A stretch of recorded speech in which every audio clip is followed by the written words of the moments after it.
सध्या तंत्रज्ञानाचे युग असल्याने गुन्हे करतानाही त्याचा सर्रासपणे वापर केला जातो। छत्रपती संभाजीनगरमध्ये अशीच एक घटना घडली आहे। एका वृद्ध दाम्पत्याला अटकेची भीती दाखवत 78,60,000चा गंडा घालण्यात आला आहे। धक्कादायक म्हणजे त्यांना IPS अधिकारी विश्वास नांगरे पाटील यांच्या नावाने गंडा घालण्यात आला आहे। मी विश्वास नांगरे पाटील बोलतोय, मी तुम्हाला मदत करेन असं सांगून त्यांचा विश्वास संपादित करण्यात आला आहे।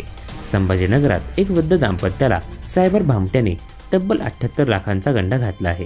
तुमच्या खात्यातून मनी लॉन्ड्रिंग झाली आहे, तो एक दहशतवादी आहे, त्यामुळे राष्ट्रीय सुरक्षेला धोका आहे।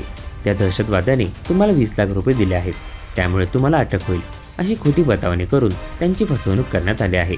हा प्रकार 2 ते 7 जुलै दरम्यान घडला आहे। या प्रकरणी फिर्यादीवरून संजय पिसे व त्याच्या सहकार्यावर क्रांती चौक ठाण्यात गुन्हा दाखल करण्यात आला आहे। तर जाणून घेऊयात नेमकं काय आहे प्रकरण। विभागीय आयुक्त कार्यालयातून सेवानिवृत्त झालेल्या ज्येष्ठास 2 जुलै रोजी एकाने व्हिडिओ कॉल केला। मी पोलीस अधिकारी संजय पिसे बोलतोय, तुमच्या पत्नीच्या आधार कार्डवर सिम खरेदी करून त्यातून 2 कोटींची मनी लॉन्ड्रिंग झाली आहे, त्यामुळे राष्ट्रीय तपास यंत्रणेने दहशतवादी अब्दुल सलाम यास अटक केली आहे। त्याने तुम्हाला 20 लाख रुपये दिले आहेत अशी खोटी माहिती देत त्यांना धाक दाखवला। त्यानंतर 4 जुलै रोजी त्यांना पुन्हा व्हिडिओ कॉल आला। त्यावेळी विश्वास नांगरे पाटील बोलत असल्याचे भासवत धीर देत विश्वास संपादन केला।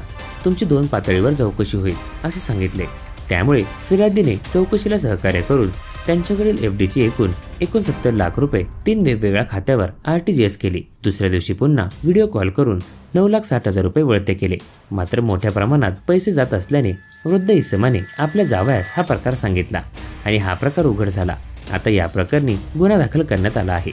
डिजिटल अरेस्ट, वेगवेगळ्या स्कीम सांगून अशा पद्धतीने सायबर भामटे अनेकांना फसवत आहेत। याबाबत अनेक ठिकाणी गुन्हे दाखल केले गेले आहेत। पोलीस आणि सरकार याबाबत सातत्याने जनजागृती करत आहे, मात्र तरीही लोक यात फसत असल्याचं हे चित्र दुर्दैवी म्हणावं लागेल। त्यात आता नावाजलेल्या पोलीस अधिकाऱ्याच्या नावानं सुद्धा कॉल केले जात असल्याने या प्रकरणाचा सोक्षमोक्ष लावण्याची गरज आहे।